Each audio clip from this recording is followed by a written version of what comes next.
Well, greetings everyone, and welcome to another episode of Healing Ties 2.0, featured on the Whole Care Network and on UK Health Radio, the world's #1 talk health radio. I'm your host and presenter, Christopher McClellan, and you just might know me as the Bowtie Guy. On this episode of Healing Ties 2.0, we feature, I have to admit, my good friend, Jodi O'Donnell Ames. Jodi is a professional speaker, wellness and empowerment coach, author, podcaster, and a tireless advocate for Lou Gehrig's disease, rather ALS. She is also the founder and current board member of Hope Loves Company, a nonprofit organization committed to providing educational and emotional support to children and young adults who have had or have a loved one battling ALS in their lives. Jodi is also a delegate to the 2021 United Nations Conference of Women and has a powerful story to share with us today about gratitude to latitude. I know you're going to love Jodi's story. Well, greetings, Jodi, and welcome to another episode of the Healing Ties podcast. I got goose pimples because I'm visiting with one of my long-standing friends, and you're here. Thank you for having me once again. We've been doing this a lot, and I absolutely love it. Oh, we're going to get into all that because I'm one of your coaching clients in health and wellness, and we'll get into that a little bit later here in the podcast. But as I'm prone to do, Jodi, with all my guests, how are you creating healing ties? Wow, such a great question, and we should all start our day with that exact question. So I am creating healing ties really in every single thing I do. I actually just posted about this, but everything that I do and everything that I've ever done has been about serving others and utilizing my skills either as a volunteer or professionally. So I am doing my best to support others in areas that they feel stuck. And we can get stuck in a lot of different areas. Oh my goodness, yes. Especially in these times. COVID has certainly changed the way we look at things, but I know quite a bit about your background, and I know that service is really a major part of your makeup.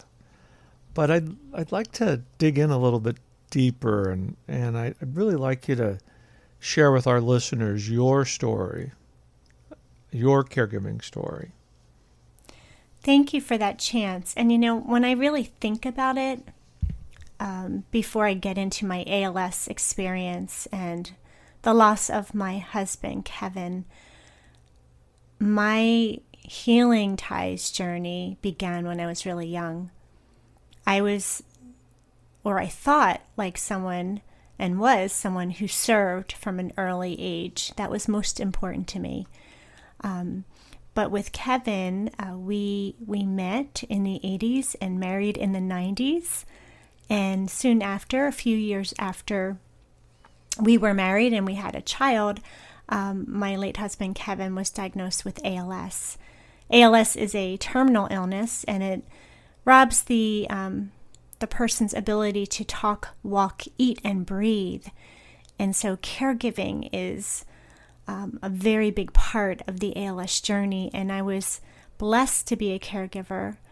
I always say that it's an experience that we are never truly ready for and haven't asked for. However, it's one of the most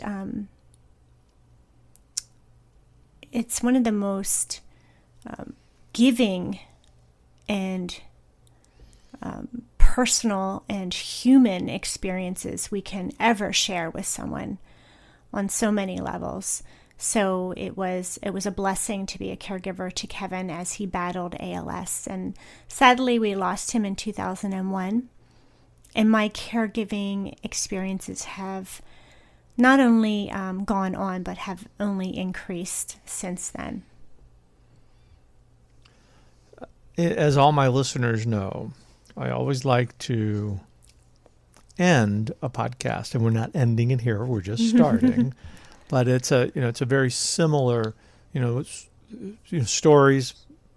Our stories interchange as just about every caregiver story interchanges with one another. But one of the things I like to say as I close out all my podcasts, as my listeners know, I've created a life to love after caregiving ends by being with awesome people like you, meaning the audience.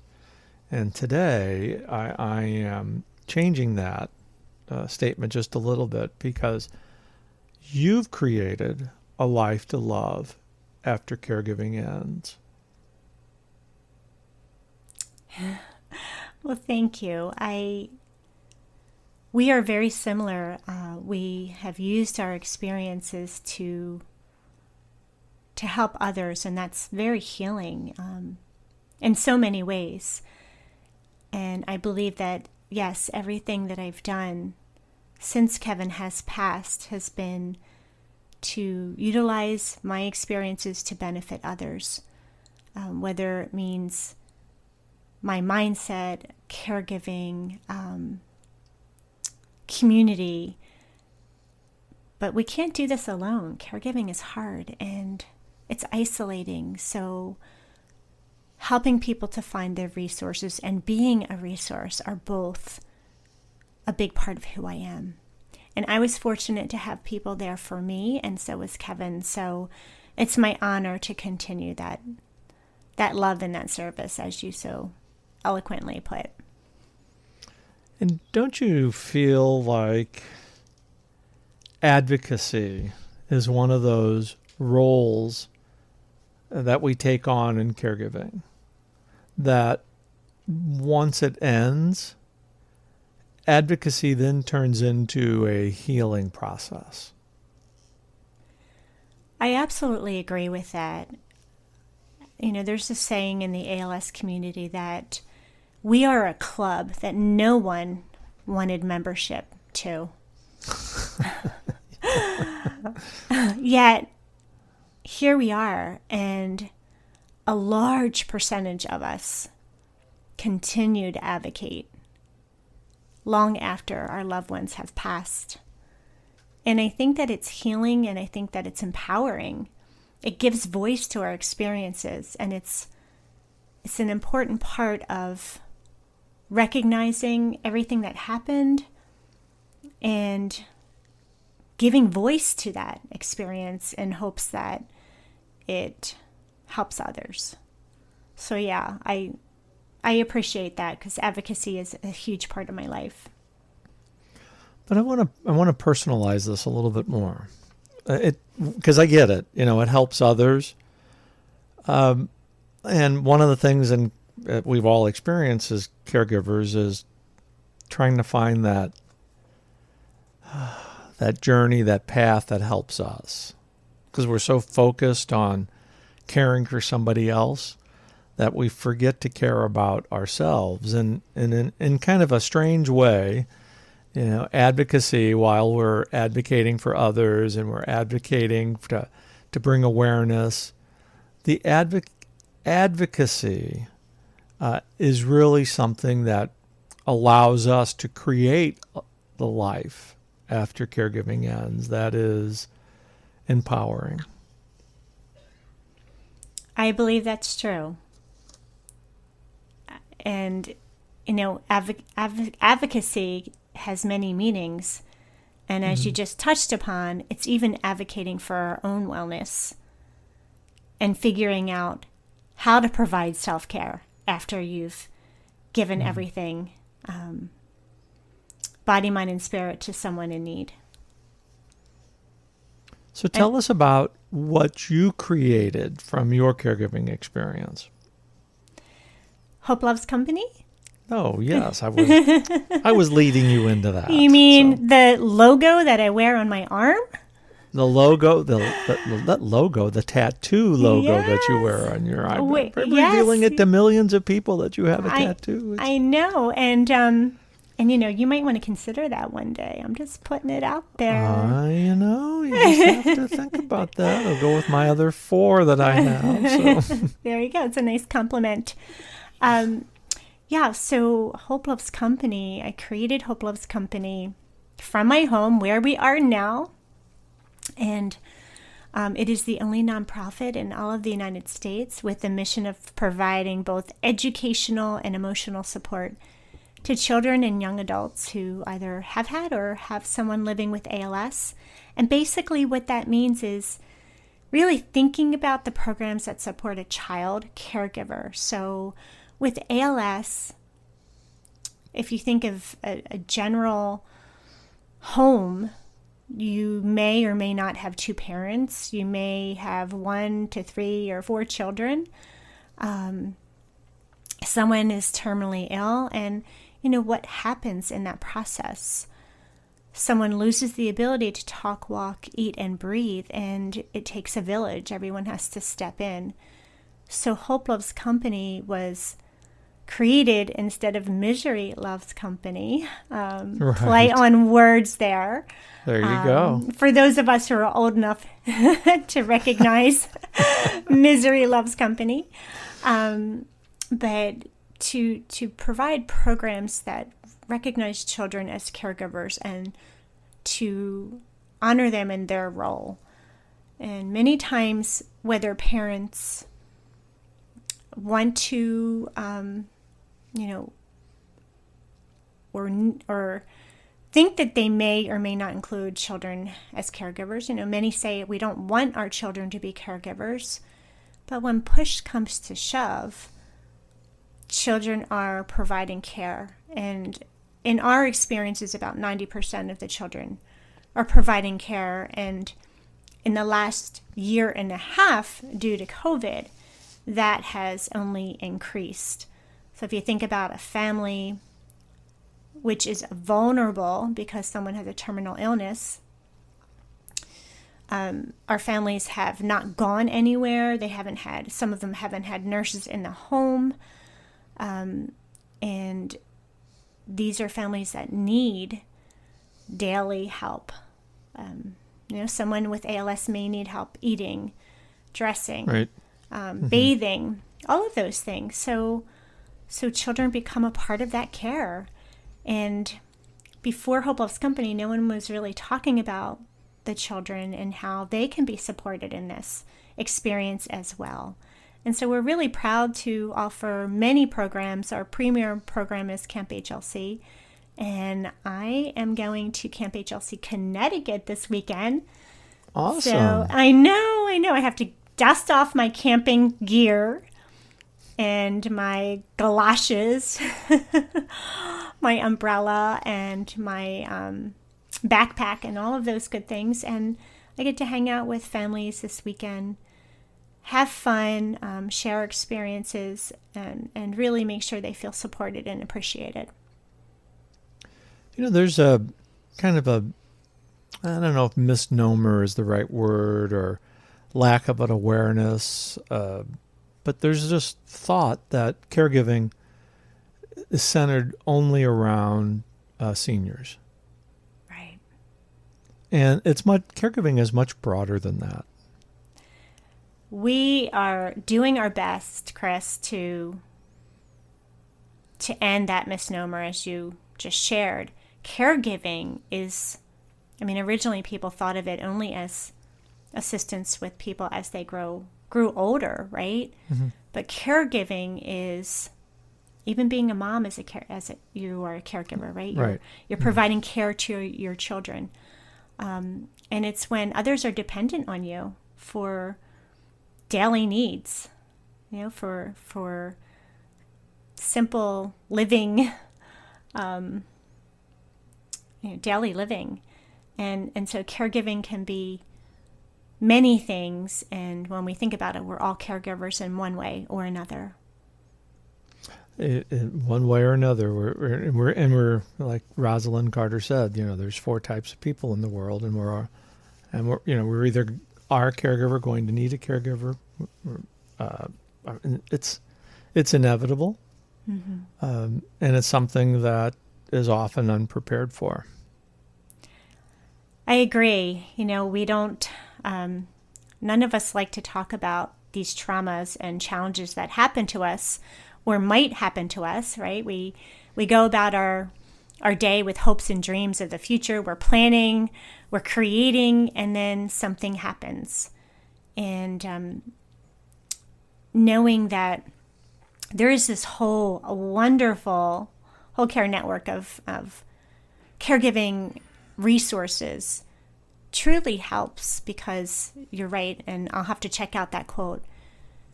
We are all going to be faced with some aspect of caregiving, whether we need it or we're providing it in our lives. And it's good to think about it a little bit to be prepared. Having that thought process in your head, planning ahead, is invaluable, but we have to plant the seed, and that's why we do what we do, to have these discussions, to share our experiences, to share our stories. And I know this is kind of a broken record that my listeners will say, but it's through story sharing where diversity meets the road to collaborate on a common cause. And we find out through our stories that, we're really not that much different. Whether it's our listeners in England or across the world or in the neck of the woods here in the United States, we all have a story and we can all relate to it, and we learn a little bit more about each other.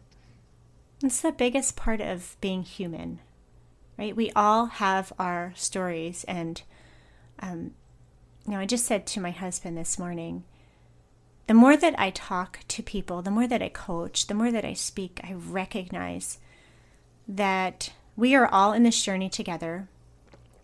There are some simple things we want, right? We want to be loved, we want to love, and we want to feel valued. Right. And our stories help to give voice to all of that. And also our stories help to unite us and encourage us, because no matter what, there will be challenges, and it's helpful to read about different ways that people address those challenges. And I'm 55 years old. I'm still learning every single day.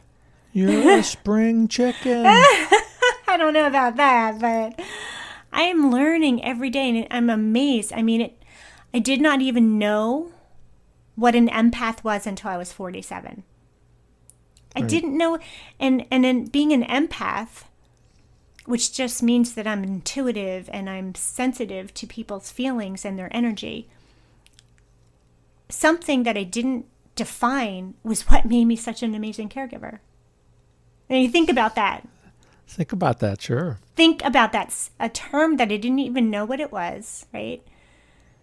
Until I gave my TED Talk, my TEDx, in 2019. And, a few years before that, I recognized what that was. And that exact characteristic is what made me such an amazing caregiver. And I thought, everybody thinks this way, right? Everyone's 10 steps ahead of something. Everyone is, right.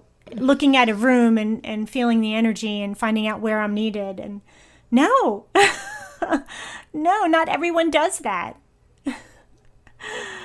It's interesting how much we all have to learn about ourselves, and that takes time, and that takes meditation, self-care, self-love, and just some quiet space to do that. And I definitely want to get into those subjects, and we will. But there's something I want to go back to that I think is important for all of our listeners to know. And sure. You have your weekend coming up in Connecticut with the camp. I'd really like you to, as best as we can do on audio and radio, I kind of create a visual of what a weekend, a Hope Loves Company weekend is like for these kids. Wow. Steal my heart with that vision. I knew that was going to happen. So yeah, it's hard for me to share that without being teary-eyed. So if you think about, even today I got a call from Georgia. So you're talking about people all over the United States who get this diagnosis, and many of them with children and grandchildren. And, what do parents think? Parents and grandparents, they just want to make sure their kids are okay. So, we gather these families in a way that, no one wants to be a member of, as I said earlier.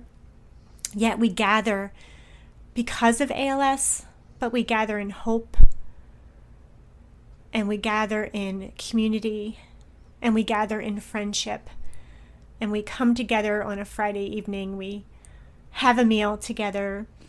We do a meet and greet so we get to know each other. And then Saturday we play games and challenge ourselves and connect in our group shares, which are age, we break the campers into different ages. And we talk about what it is to be affected by ALS or to support someone with ALS.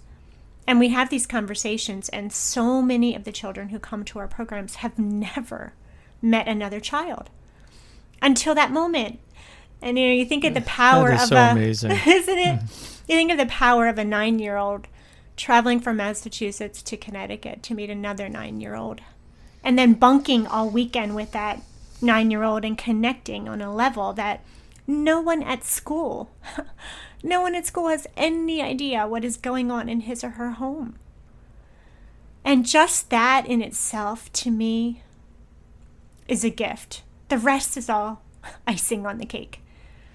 The rest is all amazing too. But to know that you're not alone and isolated in this, to know that there's another child who understands what it feels like to have a mommy or daddy with ALS it's just everything.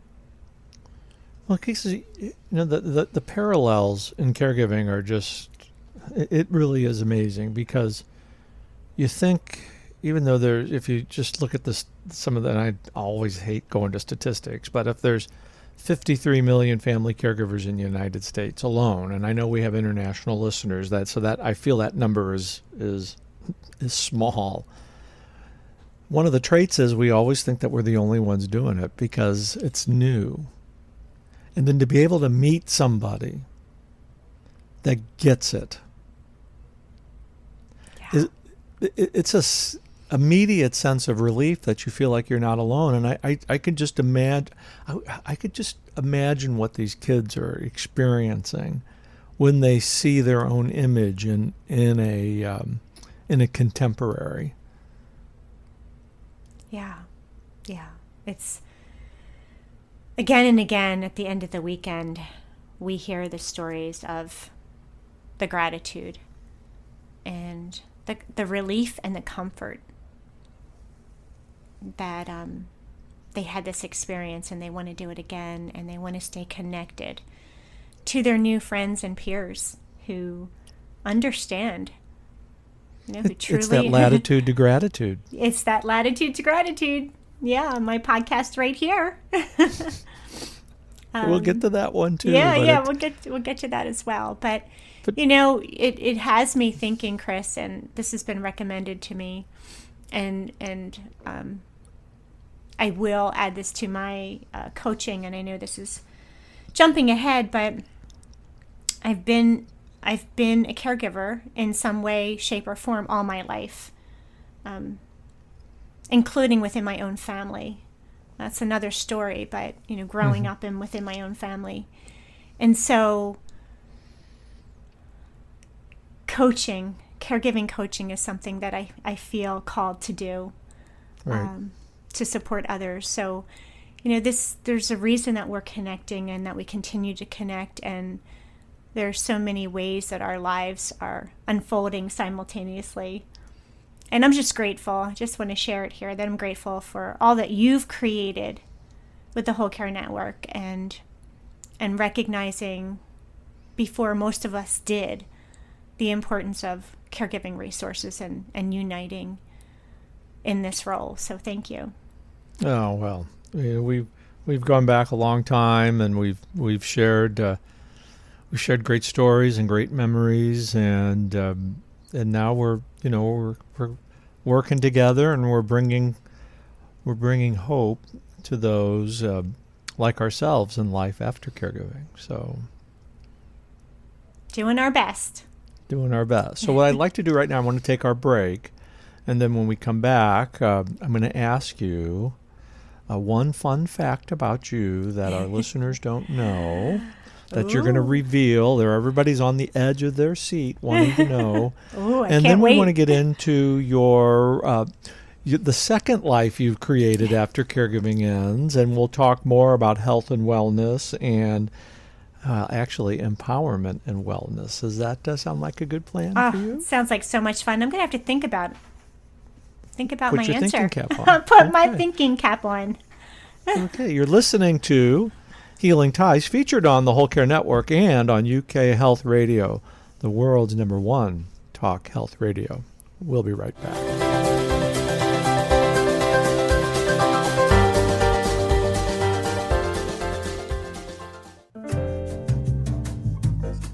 Hey, it's Christopher McClellan.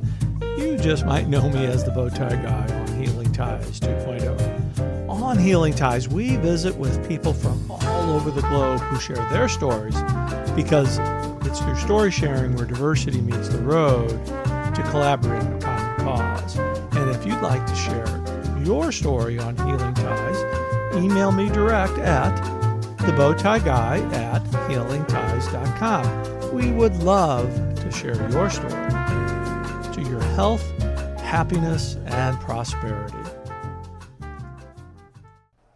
Next week on Healing Ties, join us as we visit with Xander Craig and Jennifer Hinuis from the LGBT Caregiving Center, and as we talk about the specific needs for LGBT seniors and their caregivers.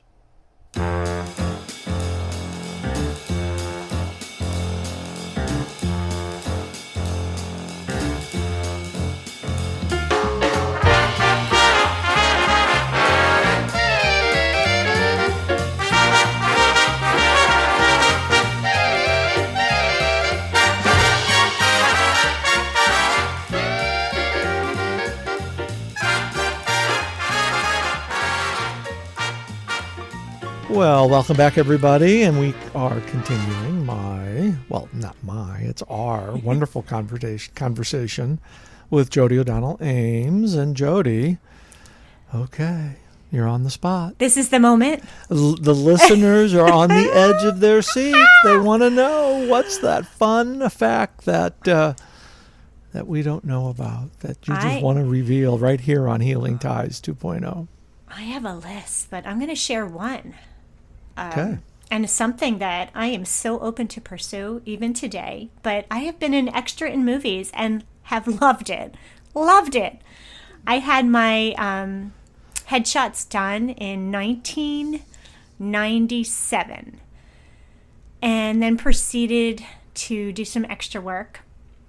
I'm still a member of Michael Lemon Casting, and I'm always in my spare time, which is usually around 1 a.m, I am looking up different opportunities because I have had this vision of me being on stage and performing for a long time.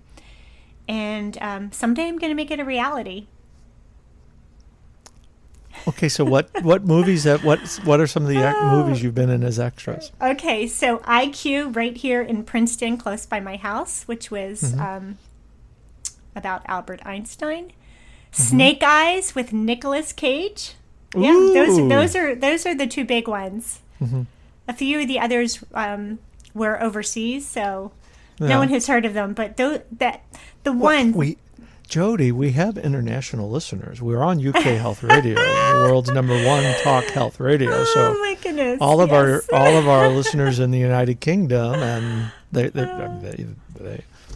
might know. So just again. Or they might have a role for me in the United Kingdom. Or they might have a role for maybe we can do a package deal. You never know. Yeah. That's one of my aspirations as well, as you know. So. Yeah, absolutely. Twofer. We'll do a twofer. A twofer. For sure. No, but, I think that's what I love asking these these revealing questions, because the first part of the show is always a little bit it can often get intense and really thought provoking, and I kind of loosen the second half. We kind of loosen up, and those fun facts really help us get into the mood for the second segment, and that's kind of because we're going to shift, because as you've created a life to love after caregiving ends with Hope Loves Company, you've also created a new life to love, another new life to love, with your empowerment and wellness coaching program that I am just tickled to death to be a part of. Oh, I'm so glad you're a part of it, and thank you for allowing me to share. Yeah, you know, for everything there is a season, and I absolutely loved creating and establishing Hope Loves Company. But I am a creative person, so I continue to create. And I'm also not the best at database entry and marketing and all of those things. So those minor details. Those minor details of running a nonprofit. Those creativity people, I like we get it. Mm-hmm. Yeah, so once we had established a team at Hope Loves Company, I decided in January to step away as an employee and become a volunteer, and started JOA Speaks On. So I'm now the president of JOA Speaks On. This may be the first time I actually verbalized that. And I love it because JOA Speaks On has two meanings. I speak on wellness. I speak on ALS. I speak on adversity. I speak on commitment. And it also means that I'm speaking on, in my 55th year on this earth, I am continue to speak on the things that matter to me. Right. So I am a wellness and empowerment coach, two things that have always driven me. I've been a wellness guru since the 90s, and have learned how to create my best habits, and now I'm helping others to do the same. And I'm also helping people to empower their lives from where they are to where they want to be. So both are similar, because when you're trying to get well, right, when you're trying to create wellness in your life, and whatever that means to you, then you're somewhere but want to be somewhere else. You know, you have goals and ambitions, and I love to be that support system and to connect with people in this way and to do this work. So it brings me great joy, and I'm enjoying my sessions with you as well. Yeah, and let's talk a little bit. Let's talk a little bit about our session, so to give our listeners really a bird's eye view. Well, a bird's ear view, since this is since this is radio. I'm happy to report, and I've talked about this before in other podcasts, but over the past year, I've really had a bad way with atrial fibrillation, and had an ablation procedure in February of 2021. And as we're recording this podcast, I'm now 6 months past that. And part of the procedure, while it's helped alleviate the AFib, it's not completely gone away. You get these flutters, and how I like to describe it to people is, think about when you're starting your car. You go to your car and the battery's dead. Are the alternators dead? And you keep trying to turn it over. Well, that's how these flutters have been for me. And the doctor had said this is going to go on probably for 6 months. Well, in that time, we started talking about health and wellness, and what I might need to do to better improve myself for health. Because again, it comes back to self-care and advocating for yourself. And through your kindness and expertise and coaching, I'm happy to report that I've lost 25 pounds with another Woo! with another 25 to go. And you know, coaching and philosophies, you know, it works different for different people. But I think what's important, and this is where I want to go with this, you have to find that one person that you connect with, that you can trust. Absolutely. And I just want to kind of add a couple things to what you just said. First of all, your first statement about your medical history. You know, people think, I can't do this because of this, or I'm afraid to do this. And under a doctor's supervision, of course, it's even more of a reason to take control of your wellness. Right. And doing so with a doctor who has this experience and knowledge, and with a coach who listens to what you're saying and who works with you to address not just the weight loss. That's just one part of this picture. It's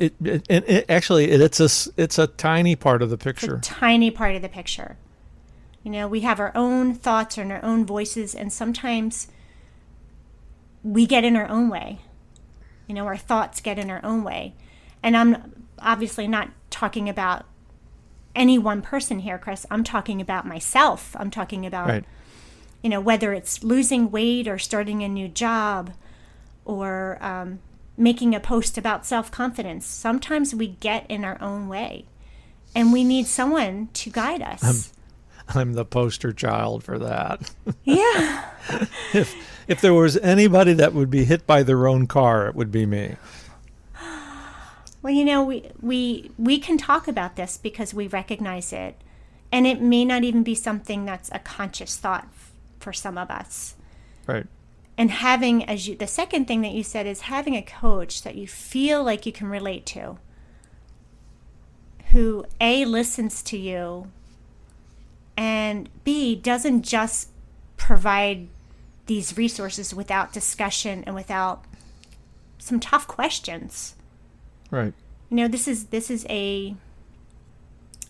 it's professional, but it's also a friendship that of trust that allows these tough questions to be addressed, to be asked, and for guidance in areas that you may not have even realized you need guidance. And I can share personally from, you know, I now have a number of clients that I learn during the sessions. I might think of something that, wow, you know, here I am suggesting this, yet I haven't done this in 6 months.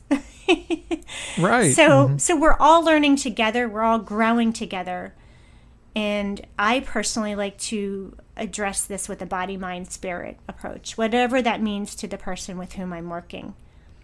Because I found that I can't do one without the others. It is holistic. It's a holistic look internally and externally. And it's not something that it's not full of regrets. It's just full of reality. Absolutely. Absolutely. You said that so well. It's really an opportunity to learn and grow. And through, you know, having an accountability partner and someone to listen and to talk through these issues, that's where progress takes place. That's truly where progress takes place. And I think many times during the conversations, my clients think of it themselves. You know, I'm ready to say something and they say it because it becomes clear to them what they need to do. And I think, and this is, I'm going to give you a compliment on the air here. I think one of your best attributes in this whole process has been your ability to listen. Listening skills are a part of communication that is often goes without compliments, and it's often taken for granted. But you are attuned. I can only speak for myself, but if I was to book all your clients on a Healing Ties podcast, I would be willing to, and I'm not a betting person, but I would be willing to bet that all of them would say one of your best attributes is your ability to listen. Well, thank you for those kind words. I made a commitment a long time ago in my professional life that in order to serve, and customer service is huge in my opinion, and I've had many opportunities where I felt cheated from customer service. Mm-hmm. And so I made it a personal objective and a professional objective that in order to provide what anyone needs, whether it's at Hope Loves Company or as a speaker or as a coach, I need to listen to what the other person is saying that he or she needs to feel empowered. Because that's different for everyone. And that's really the key in recognizing that it is going to be different for everyone. We're not, we come from different families, different backgrounds, and we may want the same things: love, care, commitment, health, wellness, body, mind, and spirit. But our path to that journey is going to be different. Absolutely. And what works for one person doesn't work for another. So I can't just provide, follow this regimen. This is going to work great for you. That's not the case, because the way we process information, the way we handle goals and objectives, the way we value activity, and the way we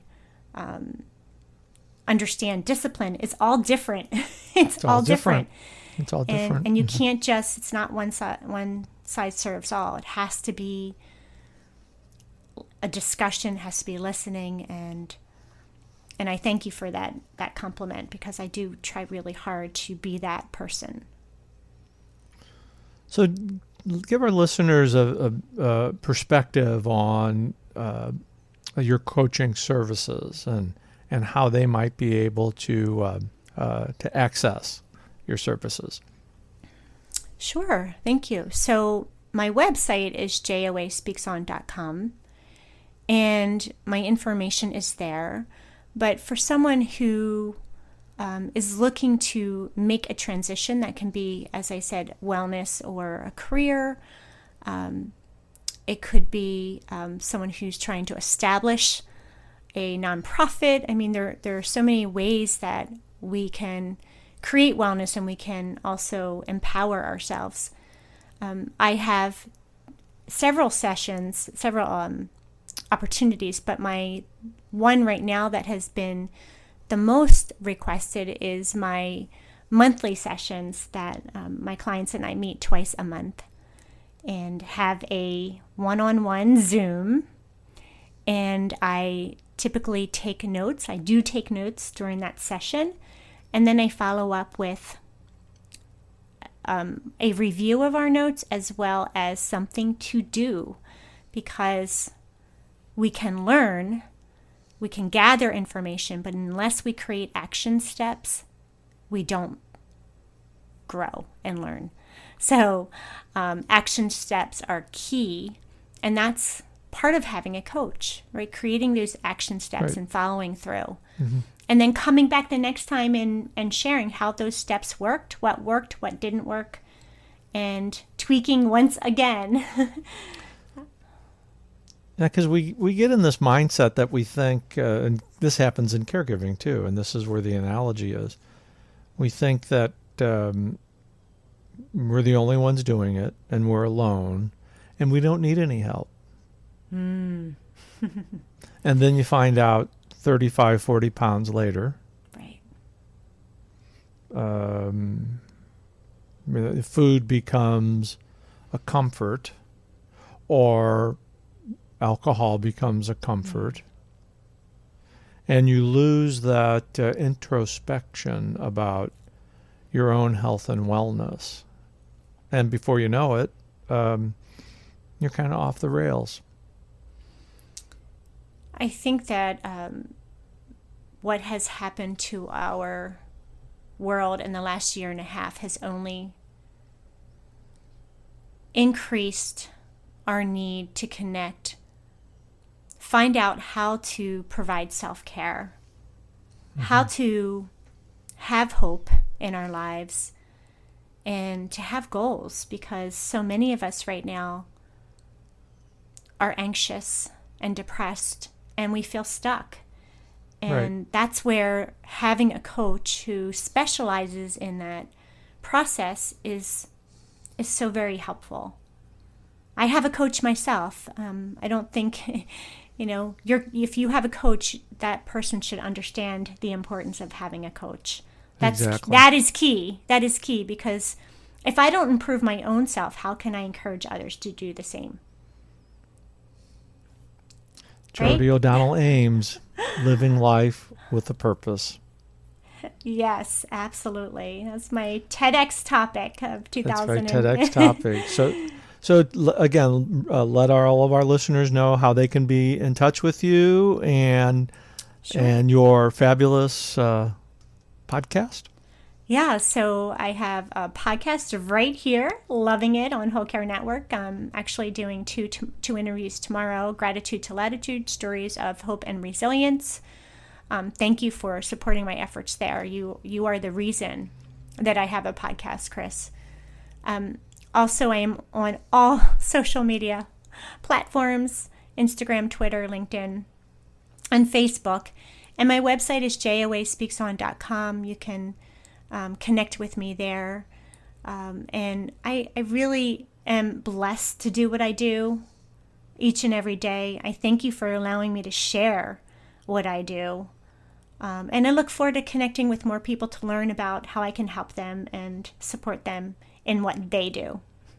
Well, I appreciate all your support and helping me get back to good health and wellness, but more so, I sincerely appreciate our friendship. Thanks so much, Jodi, for joining me today. Thank you. You take care. Now on her second career after caregiving has ended, Jodi O'Donnell Ames is a true inspiration to all of us. And be sure to check out her Gratitude to Latitude podcast and learn more about her work as a wellness and empowerment coach. And I want to thank you for listening today for this episode of Healing Ties. And if you'd like to share your story on Healing Ties, email me direct at thebowtieguy@healingties.com. We would love to share your story on Healing Ties. As you know, I'm your presenter and host, Christopher McClellan. I've created a life to love after caregiving ends by being with awesome people like you. And be sure to subscribe to Healing Ties wherever you listen to your favorite podcast. We'll see you for another episode of Healing Ties real soon. Take care. Bye for now.